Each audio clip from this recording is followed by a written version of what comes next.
category. All right. John for the Moxley, second time around. John Moxley can't even keep up with Dolph Ziggler. Okay. I don't know. Around. Okay. So let alone should he even be in the conversation. He should be thankful that he was even able to be in one of the greatest factions of all time, the Shield, alongside Seth freaking Rollins and the Tribal Chief Roman Reigns. Booker of the year, though, Tony Khan. They brought that. They based this off of from 2022, based off of 2022, right? Whatever. Listen. And the last, first and foremost, before anything, welcome to the newest episode of the Three Amigos. Brandon Thought, why don't you take us in? No problem. Welcome like he just said, welcome everyone to an all new edition of the show with the trifecta and suplexes, but no flex at all. Leave that capping at home. This is the Three Amigos podcast show. Like we were doing before that entrance, so much to talk about in so little time. Without further ado, let me introduce you to the kings up on here, all right? It's three of us. First one is me, right? As always, it's no shook hands in Brooklyn. If you don't know me, you will. I am the intellectual savior to the masses, the underdog, also known as the unchosen one. Brilliant, bright, and always willing to fight. Brandon Thought. Yes, indeed. Like the second king, he up there, he up top, not all the way up top, but he up top. Both of the kings is up top. Hailing from the bush, not nut bush, as we always say, but Flatbush, Brooklyn. He was once all in. He still might be double or none. I don't know. He's been talking greasy about AEW lately, but we'll get into all of that as the show continues. Do we need a revolution? He's Mr. He's Mr. Fighting is something you do. Wrestling is something you live. We live it. Right. We true to this, right? He is the Panamanian guy. He is the Michelle King. Yes. I ain't done.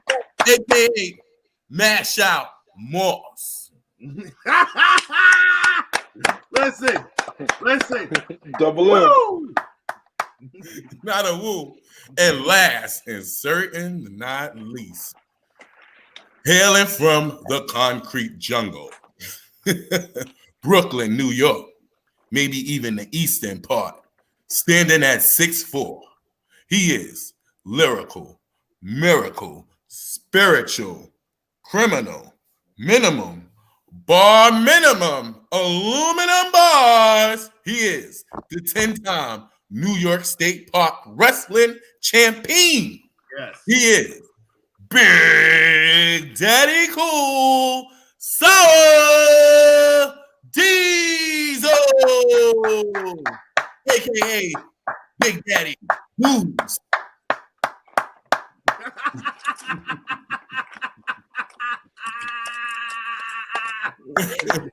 Big Daddy Moves, Sour Diesel.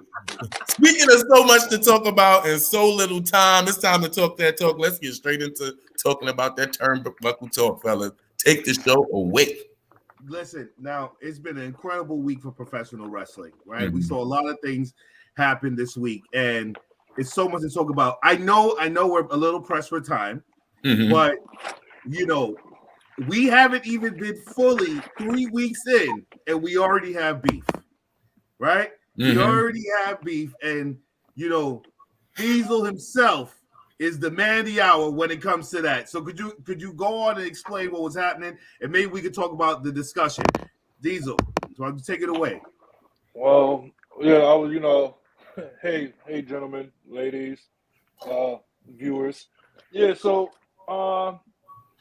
I'm on Instagram, minding my own business, My good friend, one of my co-hosts right here, Brandon Thoughts, sends me a link. I look at it. You know what I mean? And I don't know this guy's name, but I don't think I should even mention his name. Should I mention his name? It's Sir Wilkins from the Jabba Tears podcast. Okay, Sir Wilkins from the Jabba Tears podcast. He had an opinion, that he stated that he feels like Triple H isn't a good GM. Triple H isn't a good GM. And he also believes that Bronson Reed isn't a WWE guy. Now, two things that I find hard to believe. Well, it's not to believe because one, Triple H is not a GM. He's a COO, right? He's the guy who the chief of content creation. He's the guy that re-signs people. He's the guy that gets the things going. He's the one that signed the people to run the show. He's behind scenes. That's what he do. You know what I mean? That's what he do. And for him to say that, and to say that Bronson Reed isn't a WWE guy, I guess he's an HOG guy because you're the booker of those shows and you booked him for HOG and they said that he doesn't get a pop. Now, let's make this one thing clear, right? I'm from Brooklyn, right? And I'm quite sure you and the viewers out there know that for the last few times that the E has been in Brooklyn, the crowd has been dead. It's been dead weight, right? Like, you don't really get no pops. Like, they just be sitting there like this. Unless there's a legend. That's when they on their feet, jumping out their seats. And you know what I mean? But for them to say that, I like Bronson Reed. You know what I mean? I love Bronson Reed. And I love the character that he's in right now, being a heel. He never had that chance to wrestle in Brooklyn, especially when he was in NXT. He never did an NXT Brooklyn. So people are kind of unfamiliar with him. And maybe they wasn't popping because they wanted to see what this guy is about.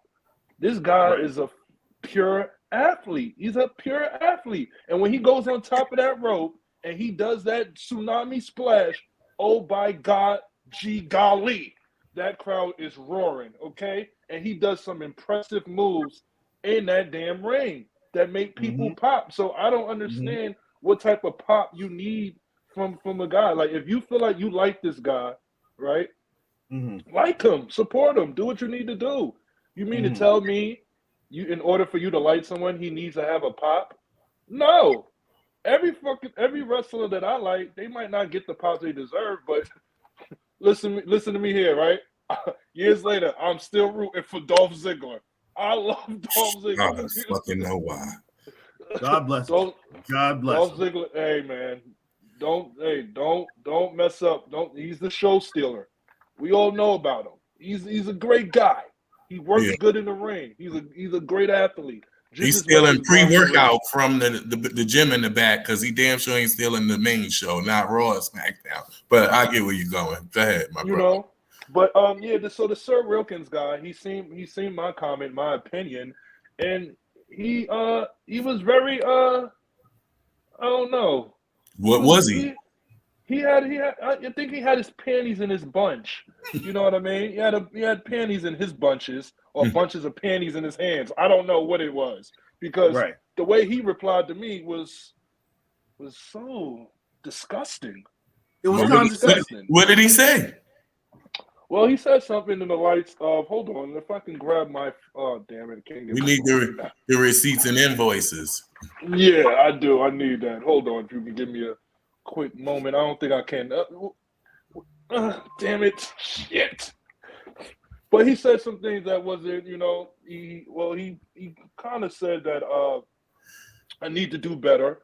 I need to listen and think. I'll read it. He said it's an analogy to learn to think and listen on more of a complex level. We speak about wrestling on a less surface level. Do better. No, wow. All because I said that Triple H isn't a GM and every city has its own different type of reaction to things. And like I said before, Brooklyn has been kind of a dead arena at times. So I don't understand. Like, and I told him, don't at me because I'm from Brooklyn, mother effer. You know I'm from there. I'm really from here, so I know that. Like I can speak on that. All right. See, not to cut you. I think what happens is that a lot of the times, people seem to think that they work for the E, right? And they know how the machine is ran, and they suspect because they do basement wrestling that they feel at the end of the day that they could determine the outcome of the product that's on national TV doing at least 5 to 7 hours worth of wrestling, and on the weekends, up to 11 to 12 hours worth of wrestling a week. So it's very sad that people come to that point of view. And guess what? Like we said on the production call, anytime we crack a microphone, we're subject to opinions, right? Every single time we crack a microphone, people are not going to unnaturally like everything we say. That's impossible, right? But a lot of the times, because people have remedial education, they actually believe that they should not be questioned on their thought process. You know what I mean? Because in school, they were told that they were special, and unfortunately, they cannot be questioned on anything. I'll chime in and I'll say this. I've been to the Brooklyn shows. The only last one I wasn't at was just this last one, the Raw 30th. I think that's what it was. 30 Raw, whatever it was. That was the only Raw in Brooklyn I haven't been in.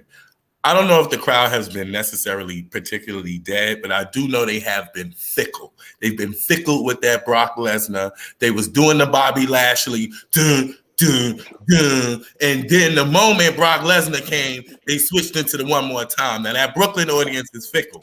I don't know if Sir Wilkins is a part, or the Jobber-Tears is a part of this fickle part, the whole being fickle, but when it comes to Bronson Reed, I too believe in Bronson Reed. I also think he's in heel.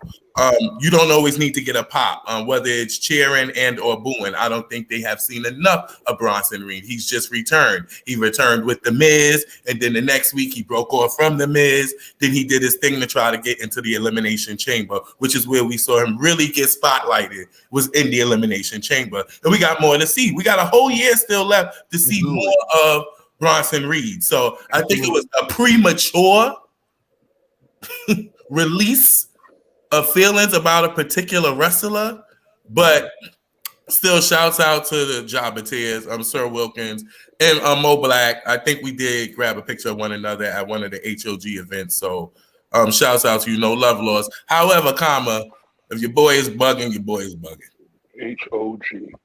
And let's Bronson Reed came back with a damn chip on his shoulder, and he's going to get everything that he's came back for. And I just have you to know that. And also, we don't throw the baby away with the bathwater. So at the end of the day, you can't say Triple H, because of how you feel about Bronson Reed, is a bad booker or whatever the case may be. Because guess what?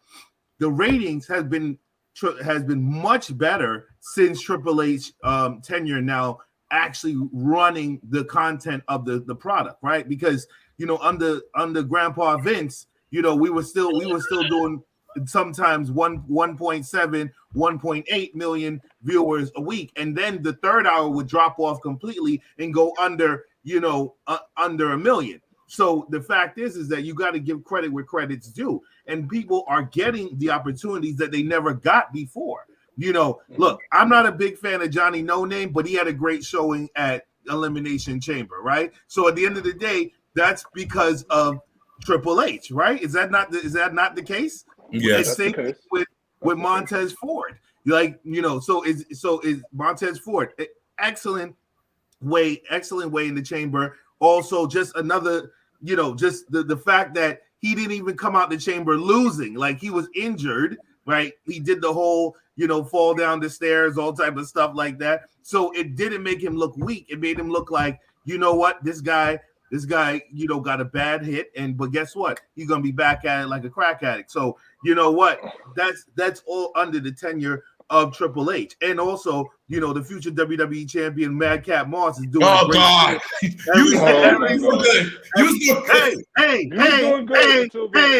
Hey!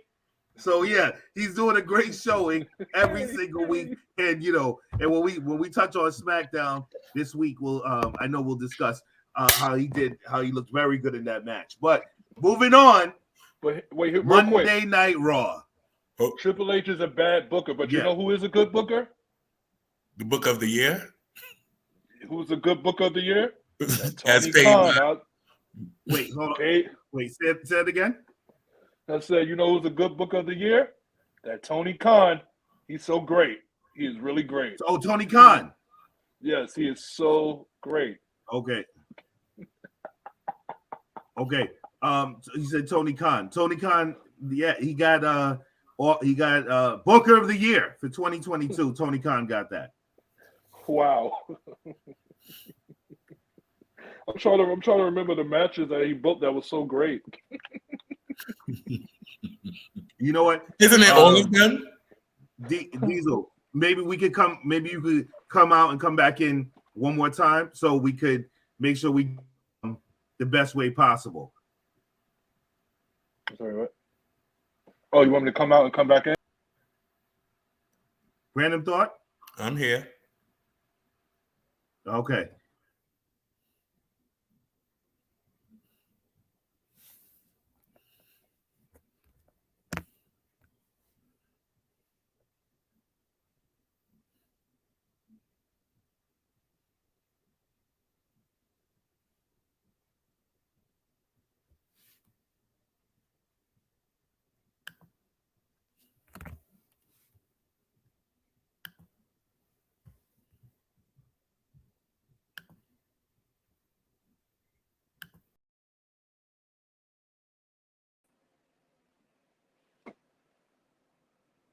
Whoa.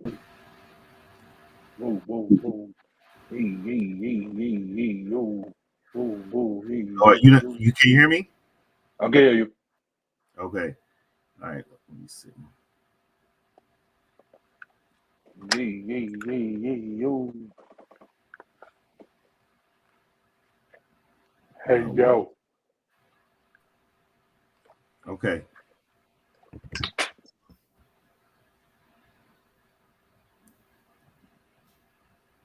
All right, much better.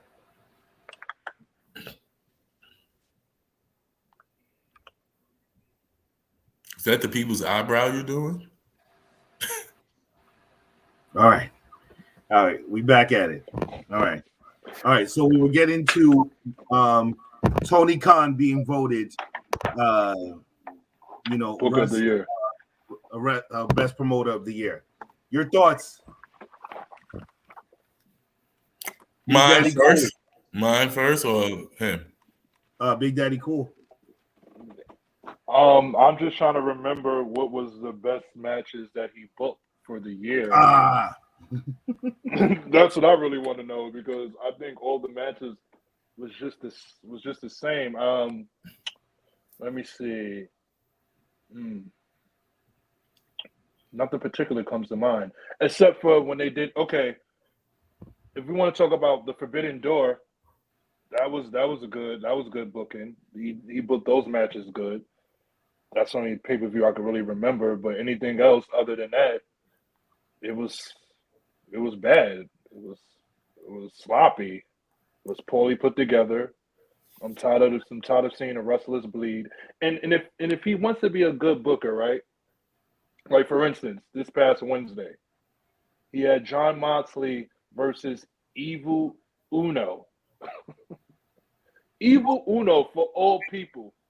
Why would you have John Moxley cut himself, like bleed during that match against an Evil Uno, to only next week? No, at the end of this week, we're going to have a pay-per-view match, the AEW Revolution. It's going to be a Texas death match. Shouldn't he be bleeding there? Because who wants to see him bleed 2 times in a week? Like, it just... that's my opinion. Y'all go next. Random thoughts. Here's first of all what I think. First of all, I think that was bored. But if we're gonna unpack the whole Tony Khan booking, right, to have basically 2 wrestling federation company organizations under your belt with Ring of Honor and infusing it into building up a company like AEW. He does, I guess you can say, a standard job. What I've always said, and this will continue to be my opinion, is that Tony Khan needs other voices, other people doing different things within the company in order to help produce a better product. It's not like the talent is there. It is not 235 shitty wrestlers signed to AEW. No, that's not the case at all. You have some very poignant, talented, good stars that has mic skills, that has in-ring skills, that has a lot of different things they can bring to the table in the company for the company to actually be all elite. Is it all elite? No. However, I do believe it still has the potential to be. So when I am accused of being an AEW guy, it's not that at all. Okay, I was raised on WWF, but I'm the person that likes players. I don't like teams. Right. You won't see me saying, oh, I like this team. I would tell you I like a certain player. And if that certain player happened to play for another organization, I'm going to still rock with that player because I know the skill and the talent that this player possesses.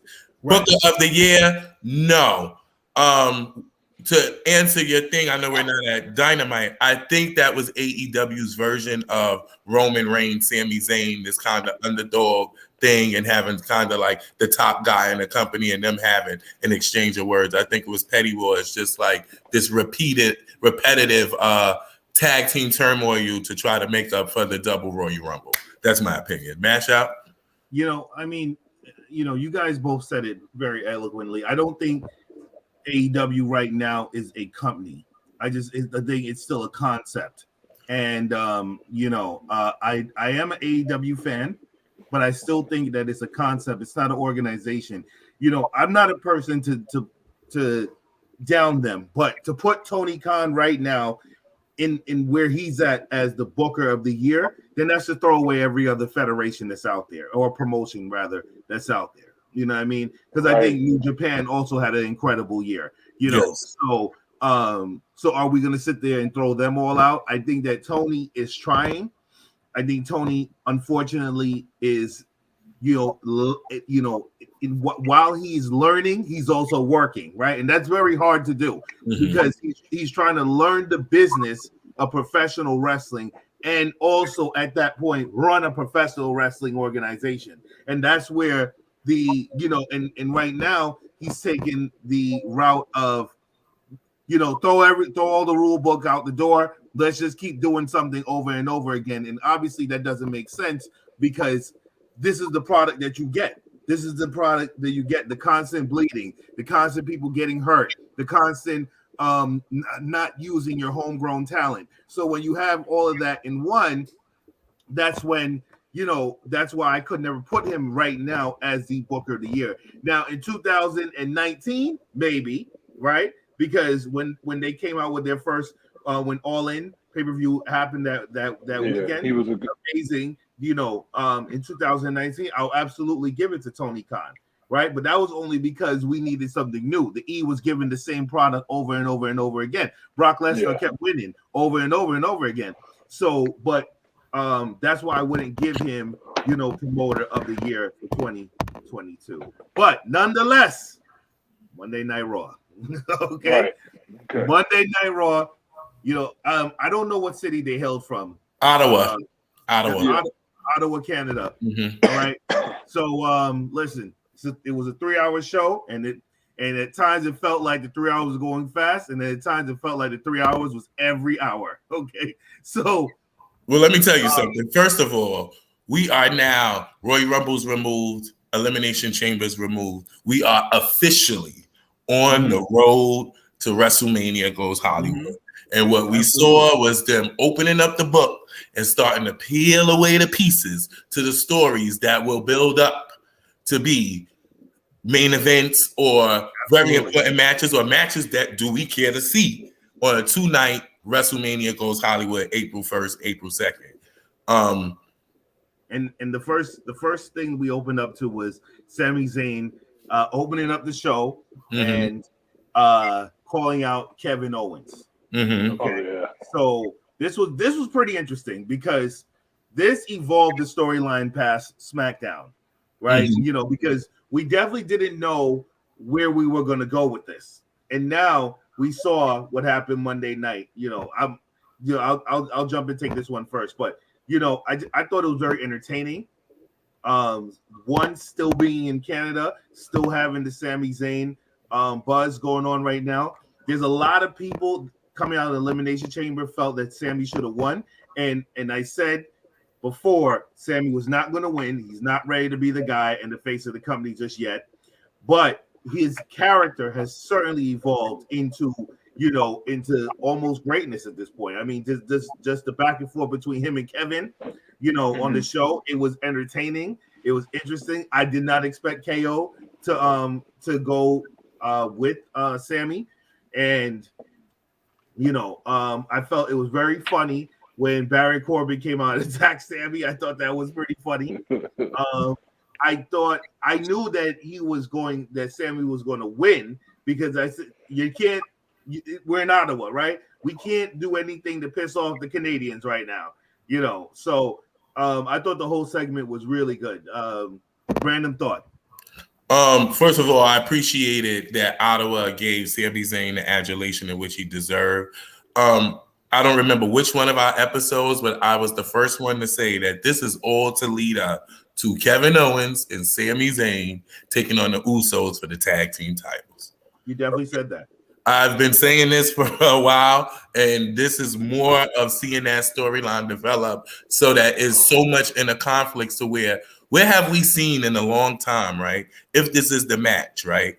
That both men in each of the tag team has some sort of inner turmoil with one another. You have the inner turmoil with Jay and Jimmy Uso. Then you have the inner turmoil, which goes really, really deep with Kevin Owens and Sami Zayn, right? So for me, I'm looking like this would be the first time they have a match where you don't know if it's going to be a double turn, a quadruple turn. We don't know where this is going to go, right? And that is the entertainment in which we tune into professional wrestling, and it's taking us back to our roots where, we interested in what's going on at WrestleMania, because now it's eyes on the product. Now it's these stories that are intersecting and intertwining. So I just thought that was dope. I too thought that this segment was very entertaining, infusing Baron Corbin, because will he be a factor when it comes to WrestleMania when this is a match still? He can be placed. Corbin is somebody who can be placed anywhere in the damn show to get beat up. He can get stunned by Stone Cold. He can get, rock bottom by The Rock. He can get leg dropped by Hogan. Like, anything can happen. So will he be infused in this match? I thought it was entertaining. Big Daddy, cool. To go off that, I like Baron Corbin. And I can't wait to see where he goes next. We'll see if he comes back to being the lone wolf. For over the years now, he's a guy that you give him a gimmick, and he's gonna roll with it, and he's gonna do the best he can with it. So my hats off to Baron Corbin on that. The Sami and Kevin segment, I was very emotional with that one, and I thought they pulled the fast one on me, because I thought Kevin will give in to it, but he said, "Oh hell no." Over all of the years, over the months that went down, and I told you I'm done with you. I really mean it, and you better go find your own way to take down the bloodline, because I'm gonna do it myself. So somewhere down that line, they're gonna find that common ground, and they're gonna do what they need to do. But just like how you just brought up, Brandon, I like that thought. We at a place where we don't know who's going to turn on who. You know what I mean? Right. We don't know what team trusts their partners. You know what I'm saying? So it's like this right here is this one's right here is a doozy. You know what I mean? And just to say, for people saying that he's not a good general manager, because I think back to what we were talking about, the point was that on TV, he's not the general manager, but his role overall would be kind of sort of the general manager of WWE. I think that's what Sir Wilkins was talking about, looking at it from a different perspective. But having content like this, and we're only talking about the first segment of Raw that's kicking off a show that can intertwine between two shows, is the definitive of a good booker. Exactly. Now, moving on to Mustafa Ali versus Dolph Ziggler. Your guy. Your two guys. This is his two guys. This Big Listen, Daddy man, Booze. everything about what's going on here in the E is long-term booking. Okay, long-term booking. Ali, he's been losing matches. He's been shitty at best, but he's one of the greats. And I want to see what's going to go for him next. I don't know. Is he going to get on a winning streak? Is he going to create another team? Like, what is he going to do next? Him and Dolph going to go at it again? Because the move that he pinned him with when he tried to go for that Fame-Master, right? And he just flipped the whole script on him because Ali's that fucking good. You know what I mean? And he gave him that pin. 1, 2, 3. And here he goes. Random thought. I was looking forward to Mustafa winning. I'm more team Mustafa. We all know I can care less about Dolph Ziggler. He's here to enhance talent. And on Monday night, we saw that is his job. That is why he's still here. He has enhanced Mustafa Ali. I want to see Mustafa Ali and more. I want to see him kind of go into something with Cody Rhodes, not just on some straight to main event shit, but just to see them, actually intertwine in the ring to see if he can actually go with someone the likes of Cody Rhodes. So I want to see where Ali goes. Okay. I love the way you use the term main event because that's where I see his career going right to the show main event on WWE on Peacock. Oh wow. So, okay. So that was a good segue. You're bugging, man. What I will say is that he had a very good showing this week, and you can't take that away from him. I actually found that match relatively entertaining. Okay, so next was Cody Rhodes promo with Paul Heyman. Random thoughts. Well, first of all, I noticed something that was kind of poignant the whole time, but it was very poignant to me right here with this promo. When in a long time have you seen the actual champion not on the show, but the belts are there, right? Not often, yeah. So now I'm seeing this how the titles are basically the route to the island of relevancy and to the bloodline, right? But who always has them is Paul Heyman. What I kind of see is, will Cody Rhodes, after WrestleMania and Roman leaves for a while and the bloodline is dismembered, become a Paul Heyman guy? I saw it. I don't know what y'all saw. I saw it. I saw it. When he talked about indentured servitude and how Cody's promo talked about how Paul gave Dusty a chance and Paul actually paid him. He's a Jew. Paid him. Will he become a Paul Heyman guy down the line? I don't know. That the promo was really good. Paul had the titles. I think that Paul is in a love affair with the titles, not necessarily the champion. So that will be his segue away from the tribal chief. He's only the wise man in the council. And the promo was, once again, as we said, leading up to WrestleMania.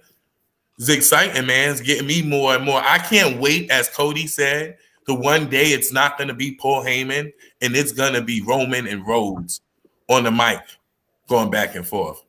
And that's what I want to see. Like, it was a good promo, but I want to see Roman and Cody finally come face to face in some war of words. I'll just say this: Paul Heyman is one of the greatest talkers.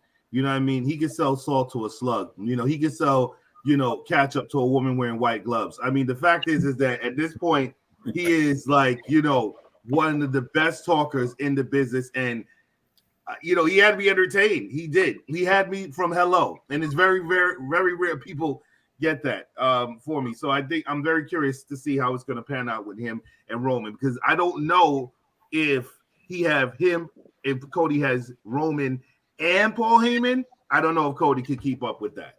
I think that would be a lot. Next, MVP and almost issue a challenge to Brock Lesnar for WrestleMania. Fellas, Big Daddy Cool Sour Diesel or Boozle, like how Brandon Thought said.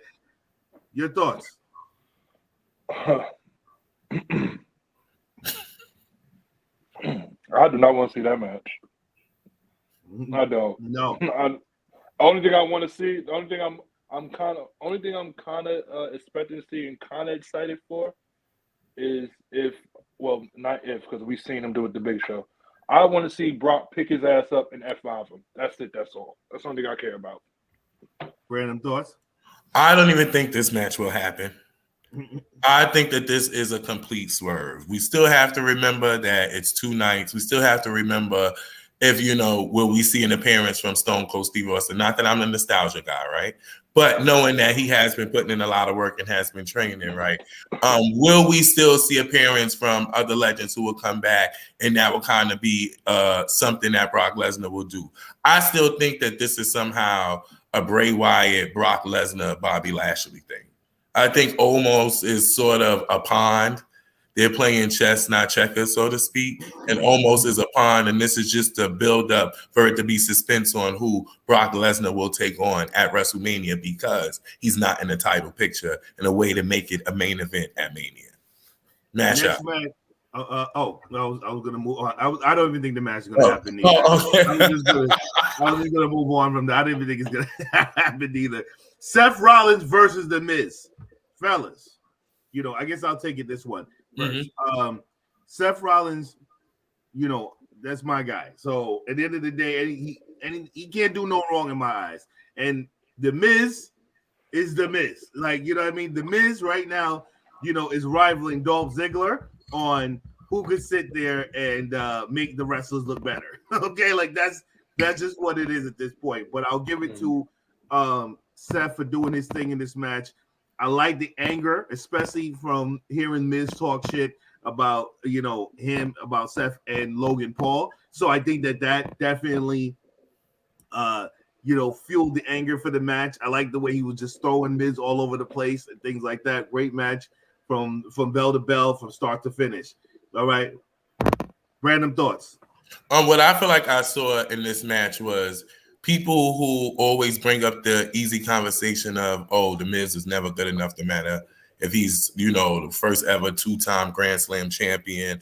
He talks a lot. He has the little reality show with Maurice. They talk a lot of shit about Miz, but in this match, we saw maybe The Miz at his best, at his peak, where he's able to play this role of selling, right? Because that's a major part of this business, and really not just selling, looking stiff or looking like he's playing wrestling, which is what he's been accused of. He's in there with one of the guys who's one of the cleanest and one of the nicest in Seth freaking Rollins. So to see them intertwine, I think this is peeling the banana peel again, going off like this with a WrestleMania storyline. It's tied into Logan Paul, and that was my opinion. Big Daddy Cool. Yes. Yeah, it was a good. I feel like it was a good segue into the build up for him and Logan Paul. Seth Rollins taking his anger out on The Miz for bringing Logan Paul into WWE. That was it was a good way to set that matchup. I'm looking forward to seeing what Seth is going to do with Logan at WrestleMania. And as far as The Miz go, Miz, everybody talks a lot of malarkey about The Miz, but The Miz puts in his work.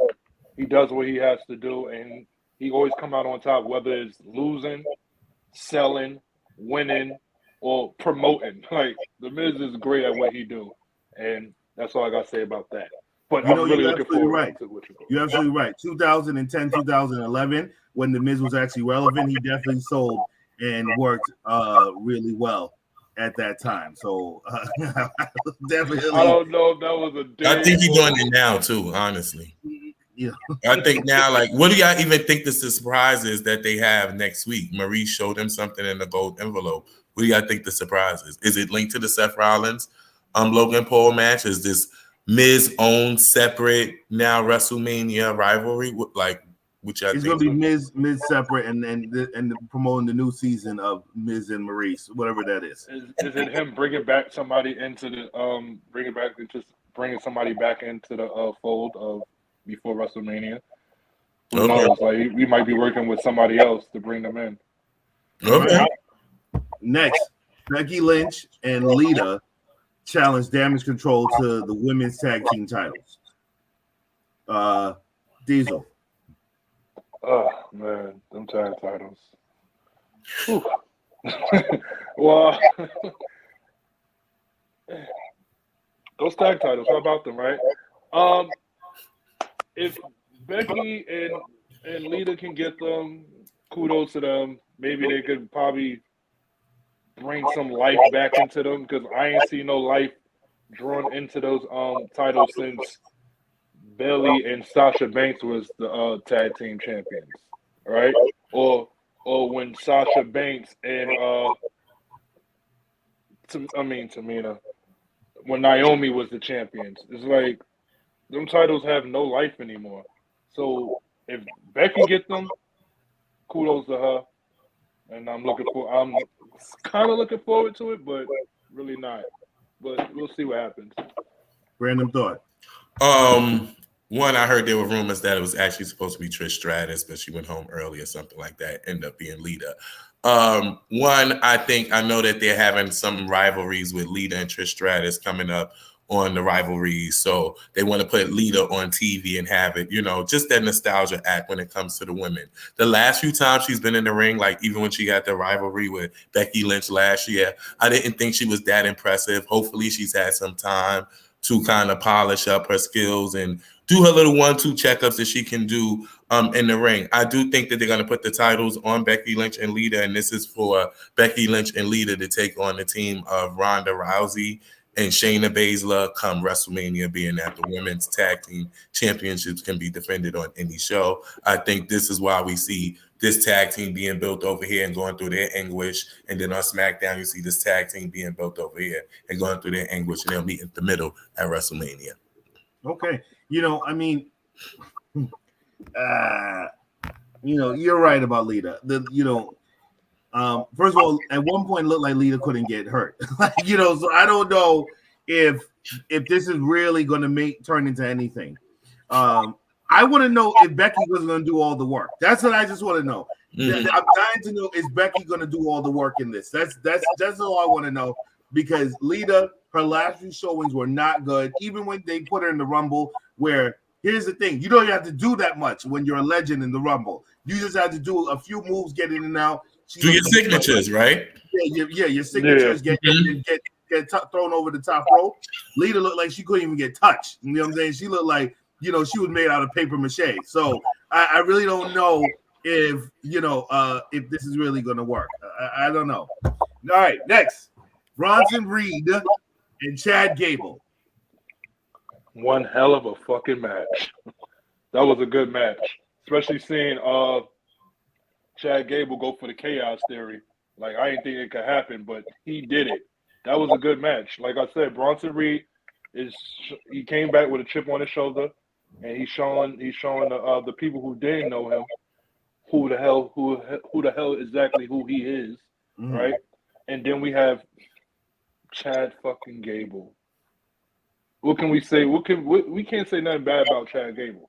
No, Chad Gable is the man, and hopefully, I hope that Otis goes to where he needs to go, right? So we can practice and put a fucking belt around Chad Gable's waist, because he deserves it. You deserve it. I would agree with that. All right, I'll take it. And Brandon, you want to? All right, perfect, great match, bell to bell, pound for pound, great match, and it also shows the veracity, okay, of Chad Gable, that he could go with a big man and go with somebody his regular size and still, make the person look good no matter what. So, and also get his moves into that match as well. So I thought that was a good match overall. Random thoughts. First of all, when Chad Gable suplexed Bronson Reed, it was like better than Hogan slamming Andre the Giant. It was like momentous. Okay, that was momentous. A great showing with Bronson Reed. I think I do like, as Big Daddy Cool said, the whole exchange between OTs with Maxine Dupree, tying into possibly a clash between Bronson and Otis, and it actually makes sense, right? It's not just two big guys going at each other, and it actually making sense somewhere down the line, and getting the strap definitely on Gable, and also getting the strap down the line on Bronson Reed as well. Perfect. I think all three men in this deserve something. OTs, go ahead. For the last couple of weeks, you've seen it's been like a implosion, stare down. Huh? It's been like a stare down between him and OT. It's like they always, like, somewhere in the background is always something going on. He's always grilling. They always grilling each other. They always passing each other by. Something's gonna come up with them. Them two. That's what I was seeing. Go ahead. Next, Bobby Lashley attacked Elias and said, he will destroy anyone who disrespects him from now on. So yes, crickets. It's definitely crickets. That's what I'm hearing. Yeah, because I don't like how they went with that with him. Like, newsflash, you got disrespected when you got kicked in the nuts, right? You didn't do like, what was the follow up with that? Like, we just gonna leave that alone? So like, who else is gonna be down the line to disrespect him to lead up to what? Yeah, I ain't like that. Yeah, I thought that segment was also a waste of time, and it's also, I don't know, I guess they're trying to build him back as a heel character. And here's the thing: Bobby Lashley's a terrible heel. Okay, he's a terrible heel. He needs to just stay as a face and run roughshod on people. He cannot go back to being a heel. He's one of the worst heels in the history of heels. I think if he combines the almighty with the dominance and has a mouthpiece, i.e., once again, still building up the Hurt business, where he's not talking as much, there's other more charismatic figures within the group that'll do a lot of the talking. He'll come in and do in the dominance and the smashing. Exactly. I heard that call. Gesundheit. And I think that Bobby Lashley basically put everybody on notice. He told them, come on, get your lick. I think it's an opening for Bray Wyatt. I do. More than likely. Absolutely. All right. So, last but certainly not least, the United States Championship Challenge. Austin Theory versus Edge. Can I start off? First of all, I just want to say one thing. I was very disappointed. It was very disappointing, United States healthcare system, that they allowed Edge to come out of that nursing home, and not have a tracker on him to find out where he belonged. I was very upset, and they were in Canada. That's why I said I was very upset. United States healthcare system, right? Because he's somewhere living in Florida with his wife Beth having dementia, because for some reason he thought he was going to win that title, and he fought like he was. And then what ends up happening? My boy, Finn Balor, came out and made sure he put the kibosh on Edge getting another title. We don't need Edge getting any more title runs, okay? That is done.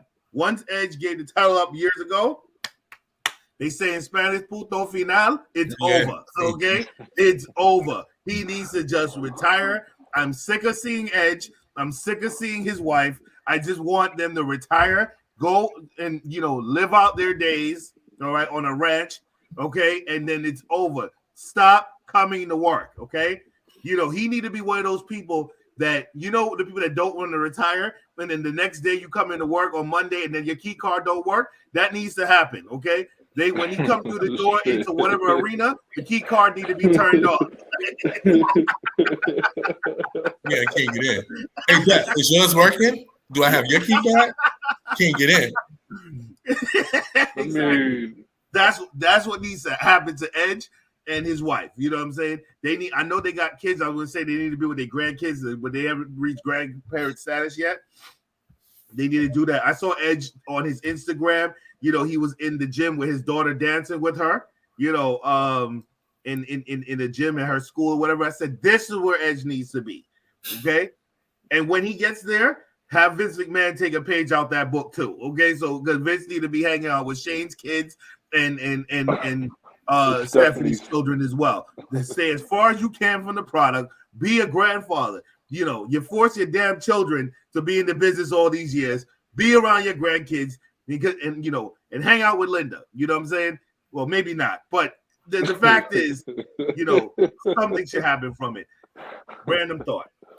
I'm going to switch it back to the wrestling side of things. I don't know about their retirement plans and things, or their 401ks or things of that nature. But what I saw was this being a very good build-up for just in case that John Cena does return and we do kind of have an Austin Theory versus John Cena. Although I say from the beginning, there's something very Randy Orton about Austin Theory to me. I also want to shout out AR Fox over at AEW, because that is who actually trained Austin Theory. They don't really give AR Fox a lot of credit. A lot of the people that we do like that's been kind of revolutionary in wrestling, their style of wrestling has come from being trained by AR Fox. I just want to shout him out.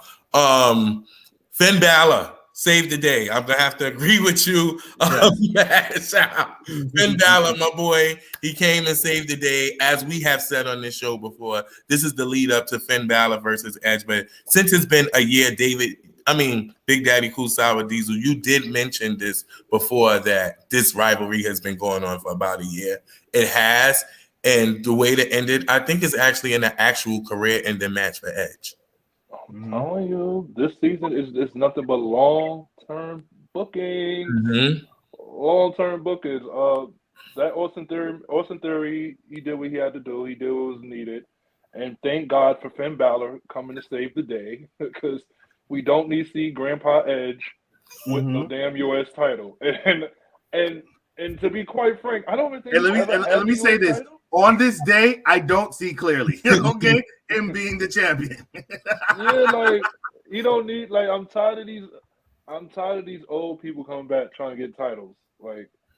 I don't mean to be an ageist, but we do not need Edge as a champion. Edge knows that he don't need to become a champion. Edge just need to come in and do what he needs to do. Put people over, like how you're gonna do to Finn Balor come WrestleMania when he beats your ass. And that's all I gotta say about that. All right. And fellas, that's Monday Night Raw. Okay. All right. So let's slide all over to Wednesday, hump day, the middle of the week. Okay. So this was AEW Dynamite. It took place on the Footprint Center in Phoenix, Arizona. All right. We're not the first time, right? Yes, for the first time. Mm-hmm. All right. And it started off with an AEW All-Atlantic Championship match with freshly squeezed Orange Cassidy versus ROH Pure Champion Wheeler Yuta, who were best friends at one point. That's a title. Oh, that was a title match. The one that we never get to see. Right. Yes. So these were best friends, former best friends going against each other, to start off the show. So let me say this. I'm not an Orange Cassidy guy. Okay. You love freshly squeezed. You're lying. You like freshly squeezed. No, I did at one point. Now his getting kind of played. You know what I mean? The character's getting a little played. But what I will say this: him against Wheeler Yuta, I'm back as an Orange Cassidy guy because I damn sure don't like Wheeler Yuta. Okay, so yeah, me neither. Fake ass Bruce Lee. He's terrible. I mean, he's boring. I don't know whose best friend he is that keeps putting him in title matches. It just doesn't make any sense. He's somebody's best friend. Okay, he is. Listen, somebody is bro before hoes when it comes to Wheeler Yuta, okay? Because there's no reason he keeps getting title shots. It doesn't make sense. I don't know whose man's is this? Okay? Whose man's is this? Whose man's is this? Why does this man keep getting title shot after title shot after title shot? You know what I'm saying? He needs to get the championship called No Personality, okay? He has it. It's called the Pure Championship. Oh, the Pure Championship, right. It's already on a roll. I'm going to just piggyback off of that because I can say it as eloquently as you, but to me, it's something very Dean Malenko about Wheeler Yuta. He does Yes. really great moves in the ring, but there is no personality whatsoever. The only highlight of the match is we can love him as a great wrestler, as a great trainer, as a great producer of some of the greatest matches we have seen in the past, maybe even 7 to 8 years. And prior to that, what he did in the WCW. However, it was never no personality. Eddie Guerrero and Chris Benoit had the personality. They sure did. It's something very borderline Saturn and Dean Malenko about. I was just about to say, what about Perry Saturn? Yes, Come on, the Radicals? Yes, he's very something about that with Wheeler Yuta. I do like when Wheeler Yuta gets in his bag and gets into that after Claudio came out and told him, like, screw this pretty wrestling shit and get in there and do his thing. They kind of did their thing. I did like this match. Not going to say I'm a fan of Wheeler Yuta or Orange Cassidy, but I did like this match. Okay. It was a good back and forth with the pinfalls. I liked it. It was a good match. It was a pretty decent match. I'm not a fan of neither one of them. I do not like. I don't like Wheeler Yuta. Whatever it is, I said, is it Wheeler Yuta? Wheeler Yuta. Okay, Wheeler Yuta. I don't like him. He reminds me of that guy from Tekken. I'm not too sure of the character right now. And Orange Cassidy. Whoa, man. Freshly squeezed. Say that. Freshly squeezed. Freshly squeezed. Well, I like mines with no pulp. Weighing whatever from wherever. I'm tired of the. He really does that anymore. It doesn't matter. I'm just tired of him. Period. Good match, and I don't like that he has a finisher. The Superman punch, like, come on. The Superman punch, 1, 2, 3, like, let's come on. Like, it's not like the punch. It's punch because he's juice. Yeah, I know that. I don't like it. All right, moving on. So Renee Young, aka now Renee Paquette, Renee Zellweger was backstage with Hangman Adam Page and Evil Uno, and it seems to be that Hangman Adam Page, right now is like on his own, and he's moving away from the Dark Order, and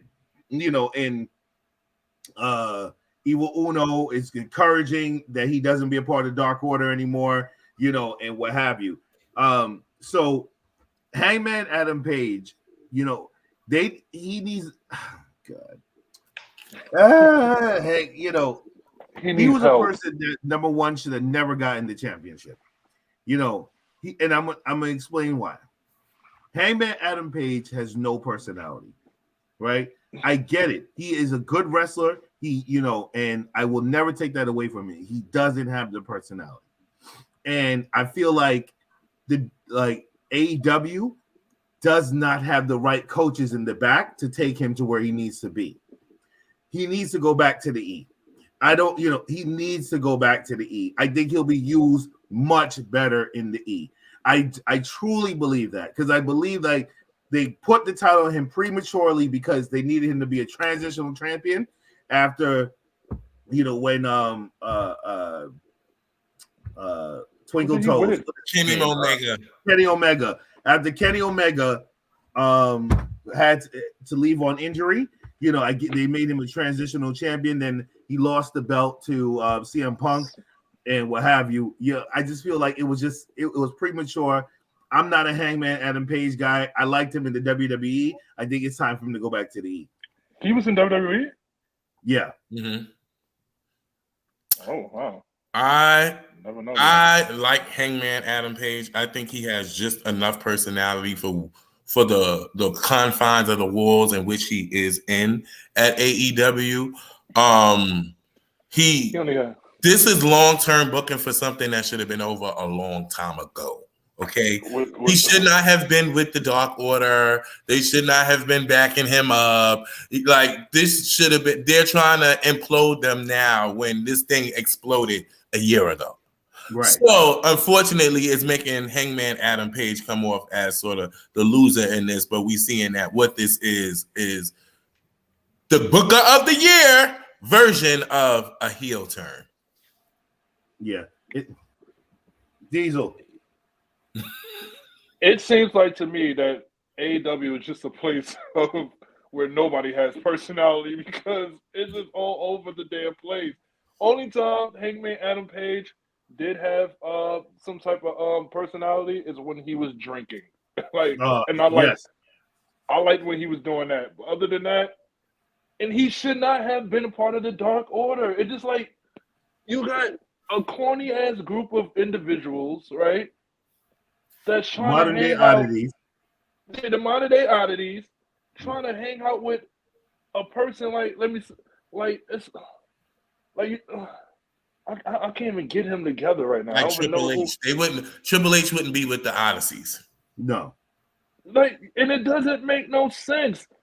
And then I feel like they've tried to put the title on him because he was kind of like their Shawn Michaels when Shawn Michaels was in his prime. That's what I see Hangman Adam Page as. But other than that, I do not like where this is going, especially with him and Moxley again and again and again. Why? Because he dropped you on your head and caused you a concussion? Like, this is just getting out of hand. I can't stand it. I don't like it. To hell with it. I hear you. All right. Next. So this is random thoughts. This is your boy now, Ricky Starks, about making his speech about he's trying to move away from going against the Jericho Appreciation Society. Chris Jericho comes, interrupts that, and it says, like, wait a minute there, son. Okay, we're still together. All right. Well, you're still my dance partner for a few more weeks to come. Okay. So yes. What's very sad is the show only picks up when Chris Jericho gets on the mic. And that's what's really bad because Chris Jericho is probably in his 50s right now, if I'm not mistaken. Yeah, he is. Mm-hmm. And the fact that now it's like JR would say, now business is about to pick up because wow. The show's now going to another level when he's actually coming out to speak, right? Because and I love the rivalry he got going with Ricky Starks because let's not get it twisted. I think Ricky Starks is going to be the future of the wrestling business. He has the look. He's a great wrestling talent, and I feel like with the right grooming, he could be a face of a company one day. So I just feel like it's sad that Chris has to take it to the next level, and that's my opinion on that. Random thought. I totally agree with you in terms of Ricky Starks' potential. I'm a Ricky Starks guy. I think he has wonderful charisma, very good in-ring talent. He learned a lot about the business quickly. Everywhere he has been and gone, he has absorbed different things like a sponge and been able to incorporate that into his repertoire. However, this past Wednesday, his Dynamite promo was not lit. Okay, I felt like if he had the right grooming or the right people who coaches them when it comes to promo, he could have delivered that with more heart and soul that give us, the viewers, more buy-in. It shouldn't have been Chris Jericho referring to the list, right, to steal the show. It should have been kind of a seesaw. You know what I'm saying? Right. I agree with you with Chris Jericho when he comes on. There's a certain charisma that's on the screen, but I also feel like it's a little stale. Like it's Chris Jericho playing Chris Jericho. Okay. So he's a shell of who he was. Yeah, not so much. No, not a shell, but like I know the mic is on, the lights is on. I'm gonna just talk like this and say something with a curse in it. Like that kind of like he's. You jackass. Yeah, like Chris Jericho, like you wore a jacket with spikes to do the move to Avalon or whoever that was, and it was just like you didn't even really use it on Ricky Stark, and then you didn't have a pin, and then Ricky Stark had on the suit and he had the pin, and I don't know. I like if he would have maybe beat up Ricky Starks after signing the contract, hit him with the pin, a reason for him to bleed. Like, this is where people should be bleeding. They got hit with a spiked jacket and there's no blood. However, Moxley's in the match with Evo Uno. There's blood. So that was my thought of that. Too many people's bleeding. Too many people's bleeding that night. I just have to let you know that on that one. Ricky Starks. I do like him. He's one hell of a guy. I would like to see him somewhere else, but we're not going to drop name drop for that. Okay, WWE. But I felt like I don't really like segments like that where it leads into some, like, we already know that you Chris Jericho, you're going to fight Chris Jericho. You said you're done with him, or you're moving on, but yet and still, let me sign this contract to get you out here. I think it was just a terrible way into like trying to convince him to have a match. So I ain't like how they planned that one out.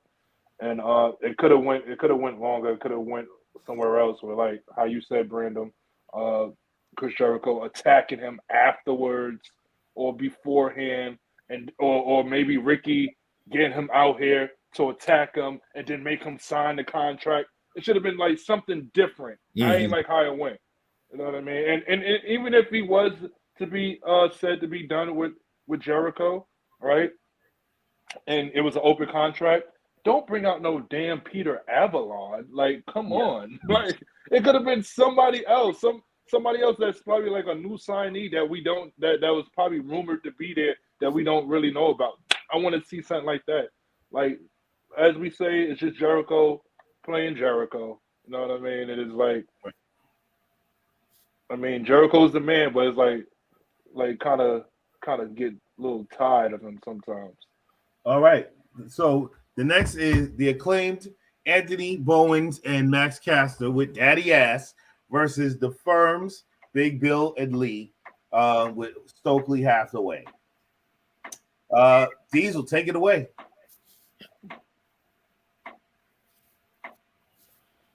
Scissor me, Daddy, scissor me. That was just too much for me to like. It was just so much going on. Like, you have the father outside getting his ass whipped by his children, right? then you have Big Bill keep repeating it like he was damn it coming in his pants. Like, what? I mean, guy, what are you doing? The match was just too all over the place. I'm not too much of a fan of either teams. So, and I don't even know what this match was for. Was this match to determine like who's gonna go against the Ass Boys for the tag titles, right? Well, the Acclaimed already invoked their rematch clause, so they was already into the 4-way tag team match at Revolution. But you know, maybe if Lee Moriarty and Big Bill would have won, maybe they would have been one of the teams in the running, or maybe the fourth team. I don't know if that's where they were going with the storyline. However, you know, this was them building momentum going into Revolution. And I just feel like they should just be like, I like them more as if they're the Scissor guys. I like them more as the Acclaim. I like them more as if they're heel. I don't like this trying to be face shit. It just doesn't work for me. I like heels. So for me, I feel like the Acclaimed is the Acclaimed. It's sort of like, not that they are because they have Daddy Ass. It's sort of like the New Age Outlaws. Like, you have two kind of like wild cards put together, and it makes a really good team. He definitely made the reference to Soft, to Big Bill. He said Malcolm Bivens was wearing a cast because he's always touching his penis. That's not heel. That's not face. That's not a face thing to say. But I just think that who the Acclaimed is, again, like I stated, just momentum to go into the tag team belt. I like them in the chase for the belts, but I think they need to get their titles back. Okay. That's how? You know, this is one big cluster. You know, I watched it and I was just like, what is happening here? I said, you know, I was like, these people are trying to get hurt. You know, I said, you know, there was a lot of missteps, miscues in the match. And also, you know, I guess they're not going to break up the Acclaim with Daddy Ass because the Sesame T-shirts is doing very well, and then and stuff like that, and the whole Sesame Daddy and all that type of stuff. But I just feel like I'm not into this. I'm not getting into this whole storyline. It's not grabbing me. You know what I'm saying? So I'm interested to see where it goes this Saturday. But maybe Daddy Ass might make the turn back to his sons. Who knows? All right. So next, Tony Schiavone interviewed Christian Cage about his return to AEW. I'm going to take this one. Why? I would love to sit down and talk to Tony, right? And I'm saying, Tony, will you open up the checkbook, right? Will you open up this fucking checkbook, Tony? You have to understand, there's people that we don't want to pay for. First of all, Christian Cage should be at the company on a volunteer basis, okay? He should not be there getting a check, all right? There should be like, you know, if we need somebody to help sweep up in the back, you know, and stuff like that, help the craft food catering guys, you know, help them out, like, you know, when they got to pack the food up. Steam the clothes. Help, you know, help Sting put the makeup on, stuff like that. That's where Christian Cage belongs. You know what I mean? He does not belong in any feud anywhere. Christian, in no way, shape, or form, was ever entertaining. Okay, he was never entertaining. He is what is called the afterthought of professional wrestling. Let me tell you something. I actually would rather see Marty Jannetty make a comeback than Christian Cage. Okay, you know. Wow. So that's what I would like to see rather than Christian Cage, and then him and Jungle Boy Jack Perry. You know, I knew the Jungle Boy thing wasn't going to last too long because we're in a woke area. So the name Jungle Boy is not going to last too long. They're probably going to get away from that. You know, so I don't know. It's like father and son fighting each other. Is this AEW version of Rey Mysterio and Dominic Mysterio? Because I don't understand what is happening here. Or matter of fact, maybe Tony actually is up in the ante and doing grandfather versus grandson. Maybe that is where Tony. That's why Tony's is Booker of the Year. I was just about to say no. I think Booker of the Year is still trying to compete and trying to say, oh, they brought Edge back. They're in Canada. That's going to bring numbers. Let me call J. Crew wearing as fucking Christian. This is what I think is going on here. I didn't think about that. Since you got it, go ahead, take it. And get what I said before about Christian. Get J. Crew the fuck out of here. Get him out of here. I agree. Steam the clothes. Put on Darby Allin's makeup. You know, help Sandra in the back. I'm going to have to wholeheartedly agree with you. Why is Christian here? Then you have Jungle Boy about to do the double concerto. We done saw the concerto for about 6 or 7 times this on WWE programming this year alone. We don't need to see it over here at AEW. Then he don't get to do it. Then there's a low blow, and then he hits him with the chair. And now Jungle Boy is what? Bleeding. Yes, laid out. Is the next pay-per-view blood and guts, or is it Revolution? That's what it needs to be. Because what's going on here? I'm confused. Big Daddy Cool, you gotta. I don't. Listen. I don't know how many times we've seen, like, regularly on a weekly programming, have we ever seen somebody bleed like that? You know what I mean? Like, if you take a look back in the old days of WCW and WWF, we ain't see as much blood on a weekly basis. Like, they'll save it for a pay-per-view or probably a go home show. This is too much bleeding. I can't like what the fuck? Blood transfusions every week. I like Christian. I like when he gets down to his rude shit, like because he's funny to me. He comes out that turtleneck and that leather jacket. He's funny, but other than that, he doesn't need to be in a feud with no Jungle Boy. No. First of all, you're too like here we go. I'm being an ageist again, but you're too old. Like. You need to be helping these talent out. Like, I don't understand what's the sense of signing these old talents to come in and mix it up with the new talents is just too much. These old talents should be in the back as coaches. Exactly. That's what I was gonna say. Yes. And to bring and to go back to earlier when y'all said Hangman Adam Page, he needs to get with the coaches, but we all know that he doesn't like taking advice from nobody. He don't like taking advice from the coaches or anybody that's older than him, from the elders of wrestling. So it's like I don't know what to tell you. You know what? It's definitely going to be interesting, right? That's all we can say on that one. Yeah. Next, Sky Blue versus Saraya with Tony Storm. Random thought. First of all, with the whole after the match, with the spray paint, Jamie Hayter runs out, Britt Baker runs out. I think I said it before in this show, or maybe it was a thought or afterthought while watching the actual programming.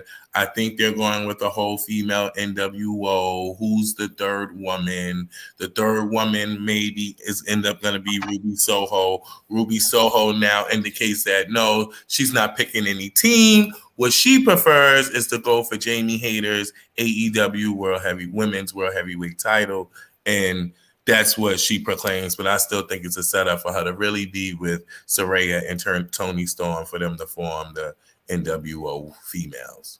Big Daddy Cool Diesel. I think Saraya looked really nice. She's pretty.